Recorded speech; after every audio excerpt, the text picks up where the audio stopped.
एक ऐसा साइंटिस्ट जो अपने स्टेटमेंट को प्रैक्टिकल प्रूव करके दिखाते थे, और एक ऐसा साइंटिस्ट जो अपनी इमेजिनेशन को मैथमेटिकल इक्वेशन से प्रूव करके दिखाता था। एक ऐसा साइंटिस्ट जिसने इलेक्ट्रिसिटी को घर घर तक पहुंचाया था, तथा दूसरे ने हमें E=mc² सिखाया था, और एक ने हमें रेडियो वेव से इंट्रोड्यूस कराया था, तथा दूसरे ने हमें क्वांटम मैकेनिक्स से रूबरू कराया था। जी हाँ, हम बात कर रहे हैं निकोला टेस्ला और एल्बर्ट आइंस्टीन की। निकोला टेस्ला ने कभी भी लाइट ऑफ स्पीड को इस ब्रह्मांड की सबसे अधिकतम स्पीड नहीं माना था, जबकि एल्बर्ट आइंस्टीन का कहना था कि इस ब्रह्मांड में लाइट ऑफ स्पीड कांस्टेंट है और उससे बढ़कर किसी भी ऑब्जेक्ट या पार्टिकल की स्पीड नहीं हो सकती। Who is better, Nikola Tesla या एल्बर्ट आइंस्टीन? अगर चैनल पर नए हो तो चैनल को सब्सक्राइब कर दें, वीडियो को लाइक करना ना भूलें। First of all, Nikola Tesla. Nikola Tesla का जन्म भले ही 1856 में हुआ था, पर निकोला टेस्ला हमेशा से ही फ्यूचर इन्वेंशन किया करते थे। मींस जो इन्वेंशंस आज से बहुत सालों बाद होने थे, वो इन्वेंशंस को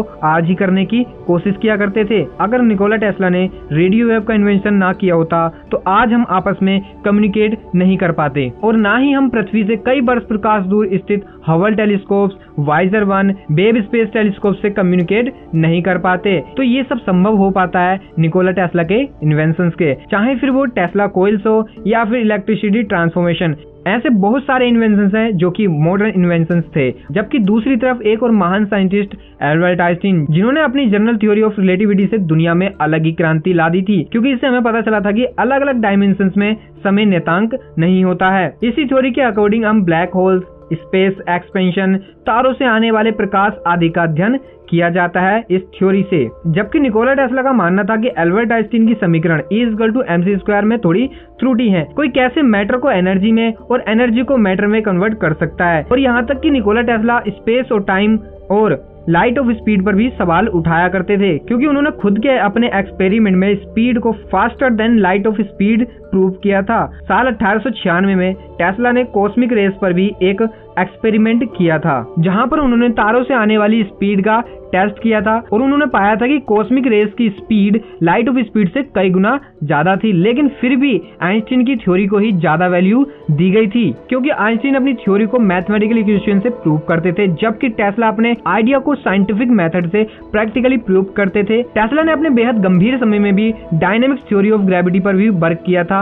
अगर वो इस थ्योरी को प्रूव कर पाते तो स्पेस में हैवी मासिव ऑब्जेक्ट के कारण आए कर्व को भी गलत साबित कर देते, लेकिन शायद वो इसको प्रूफ ना ही कर पाए या उन्होंने उसको आधा ही छोड़ दिया। लेकिन कहते हैं ना, हमें मैथमेटिकल प्रूफ देना बहुत ही जरूरी है। हम तुम्हारी बात का तभी विश्वास करेंगे जबकि तुम उसका मैथमेटिकली प्रूफ दे पाएंगे कि हम एल्बर्ट आइंस्टीन को कैसे गलत मान लें, क्योंकि उन्होंने मैथमेटिकली इसको प्रूव किया था। लेकिन हो सकता है कि हम एल्बर्ट आइंस्टीन की गलत स्पेस टाइम इन्फॉर्मेशन से मानकर कुछ गलती कर रहे हो, लेकिन इस बात में कितनी सच्चाई है ये कहना थोड़ा मुश्किल है, क्योंकि एल्बर्ट आइंस्टीन और टेस्ला अपनी अपनी जगह पर एक महान वैज्ञानिक थे, क्योंकि हम इन दोनों वैज्ञानिकों की वजह से ही इस दुनिया को समझ और एक्सप्लोर कर पा रहे हैं, चाहे वो फिर जनरल थ्योरी ऑफ रिलेटिविटी हो या फिर रेडियो वेव की थ्योरी हो। टेस्ला का जीवन काफी संघर्ष भरा रहा, क्योंकि उनके काफी सारे इन्वेंशंस को किसी दूसरे वैज्ञानिक द्वारा चुरा लिया गया था। अब उनके नाम तो हम नहीं लेंगे। टेस्ला ने टेस्ला कोइल पर भी काम किया था, जिनका मेन कारण था बिना किसी वायर के दुनिया के कोने कोने तक इलेक्ट्रिसिटी को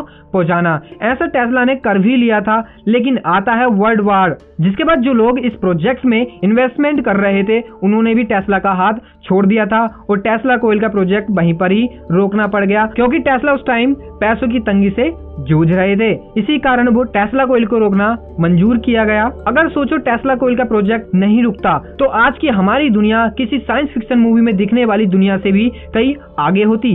एल्बर्ट आइंस्टीन ने भी साल 1921 में फोटो इलेक्ट्रिक इफेक्ट से दुनिया में तहलका मचा दिया था। उन्होंने बताया था कि जब कोई प्रकाश की किरण यानी फोटोन किसी धातु पर पड़ता है तो धातु उस फोटोन की एनर्जी को आवेशित कर लेती है, जिसके कारण उस धातु के इलेक्ट्रॉन लो ऑर्बिट से हाई ऑर्बिट में चले जाते हैं, जिस कारण इलेक्ट्रॉन धातु की सतह को छोड़ देते हैं। तो यहाँ से शुरुआत होती है क्वांटम मैकेनिक्स की। इसी थ्योरी के बेस पर हमारे कैमराज और सोलर पैनल भी काम करते हैं। निकोला टेस्ला एक इंजीनियर थे और न जाने उन्होंने कितने इन्वेंशन किए, पर एल्बर्ट आइंस्टीन अपनी थ्योरी फॉर्मूला ही डेवलप किया करते थे। ये अपनी इमेजिनेशन पावर्स और मैथमेटिकल इक्वेशंस के बेस पर ही किसी फॉर्मूले को डेवलप या फिर थ्योरी को बनाया करते थे। लेकिन निकोला टेस्ला अपनी ही थ्योरी को पढ़ करके मशीनों का इन्वेंशन किया करते थे, जबकि निकोला टेस्ला हमेशा से ही मनुष्य के जीवन को सरल बनाने वाले उपकरणों का इन्वेंशन किया करते थे। एल्बर्ट आइंस्टीन के पास अद्भुत इमेजिनेशन पावर थी, जिसके बेस पर भी वह अपने रिसर्च मैथमेटिकल इक्वेशंस द्वारा प्रूव किया करते थे। लेकिन निकोला टेस्ला के पास इमेजिनेशन पावर के साथ साथ उनको प्रैक्टिकली प्रूव करने की पावर थी। तभी तो निकोला टेस्ला जिस प्रोजेक्ट के बारे में सोचते थे उसको वह अपने सपनों में सोल्व किया करते थे, जिसके बाद वो उस थॉट को प्रैक्टिकली प्रूव किया करते थे। लेकिन एल्बर्ट आइंस्टीन ने अपनी पूरी लाइफ में कभी भी कोई प्रैक्टिकल करके नहीं देखा था। वो सिर्फ अपनी इमेजिनेशन पावर और मैथमेटिकल इक्वेशंस पे ही बेस पर थे, अपने फॉर्मूलाज दिया करते थे। अगर हम दोनों साइंटिस्टों को देखें तो बेटर कौन है? आपकी क्या राय है? कमेंट सेक्शन में जरूर बताएं। और अगर वीडियो पसंद आई तो वीडियो को लाइक कर दें और चैनल को सब्सक्राइब करना ना भूलें और साथ में ही बेल आइकन को भी प्रेस कर दें। तो मिलते हैं न्यू वीडियो में नेक्स्ट टॉपिक के साथ। तब तक के लिए गुड बाय।